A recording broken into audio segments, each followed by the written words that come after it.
everyone. I am doing a fleece tutorial this morning. I've been sewing my first fleece that I bought yesterday. I got this at Joann Fabrics. They're $3.99, so you can catch fleece really cheap sometimes at Joann Fabrics. This is Sue. She's warming up to being on the table here, eating her lettuce. So yeah, so this is my fleece that I got. I don't usually buy fleece that often. I just bought this for Olive and Daisy, so I will just do a quick tutorial. I just learned another trick. If you buy they come in like a bolt, so like the width of a bolt is about the same size as a 2x4 CNC cage, well, the two part, and then I asked for 60 inches, which is about a yard and a half. And basically all you have to do is fold it in half and sew it, and it's so easy. I'll show you this one here, if I can show you. This is my other print I got. And you just basically see how it's unsewn. This width, and this is the width of a bolt. Let's see if I can do this. Sorry, it's kind of bumpy. From here to here is the same size. So basically you just take your sewing machine and sew it up. And then on the bottom here, I leave a little opening. Where is it here? Right here. To turn it inside out, and then I push the corners so they're nice and at an angle. And then I just sew this up. So, and I do get 60 inches because my cage is actually 56 inches. And it shrinks a bit. So I do wash it one time before I sew it, just to kind of get a little bit of the shrinkage, and then it slowly shrinks over time as you continue to use it.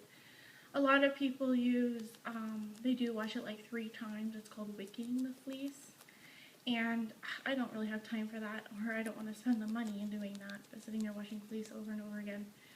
So, and then I do an extra hot heat to at the end when I dry them. So yeah, that's my fleece tutorial. It's so simple. I don't want to show sewing it because it's kind of boring. It's just basically sew all the sides up, and then I leave the side that I guess is folded over. I just leave it. And then underneath, I usually use like a waterproof layer. I'm trying out puppy pads. I'll show you in Piggy Sue or Olive and Daisy's cage right now. I'm getting it ready. I'm trying puppy pads. I've tried them before, but they were puppy pads from the dollar store. These are really absorbent ones from the actual pet store. And they're these. They're made by Paw, and they absorb 3 cups. So I'm going to see how these work. If you have like a guinea pig that likes to burrow under the fleece, I wouldn't recommend it because they could eat this, which makes me nervous.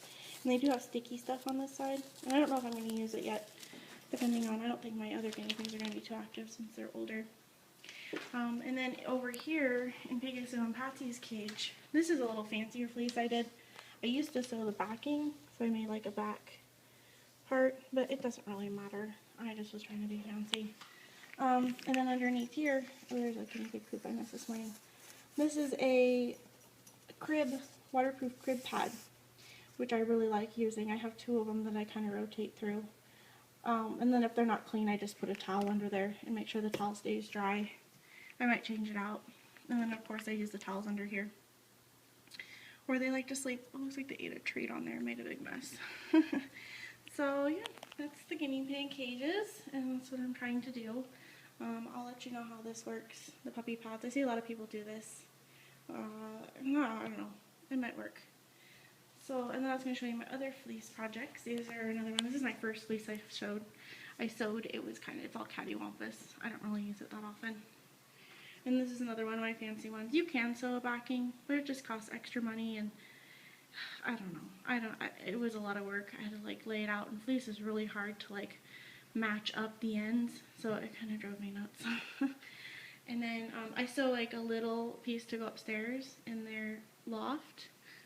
So this is just one. And you can go to the fabric store and just ask for inches. Like, I did not know that you could do that, so I kept buying yards and yards and yards. I thought I'd buy it by the yard.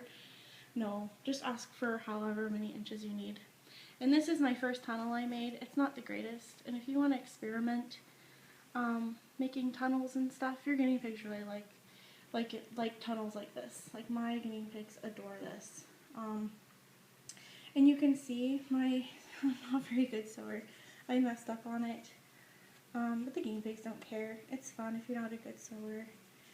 I don't know. The guinea pigs love this. I took it out of their cage because I was scared they were too hot.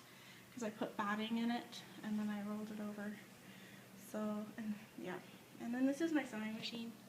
I just use a really, really simple Singer. I bought it on the military base. I think it was like $80 and I don't pay tax. I know that's kind of hard to find in regular stores, but I don't know. It does the job. I used to have an older one and I sew all my husband's patches on his uniforms and stuff. So I had to get it. It was kind of my Christmas present. So yeah, that is my fleece, and Piggy Sue is not interested in her lettuce today. I think she's kind of weirded out. I have her on the table.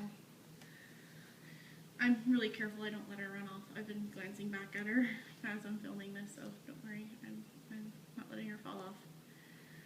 And then also look for remnants. This was actually, no, I think I bought this one, like as a yard. But there's a lot of remnants out there that in the fabric bins at the fabric stores that have fleece. And I found ones that are like almost a whole yard, which is nice for like lofts or if you have a smaller cage. So just remember if you decide to do fleece, just measure your cage and how long it is, and that's how, and if you have a 2, it only works for like 2 by whatever, the 2 grids. So if you go and get fleece, just ask for however long your fleece is, however long your cage is, but I add on a couple inches just for shrinking purposes. So yeah, that is my quick fleece tip.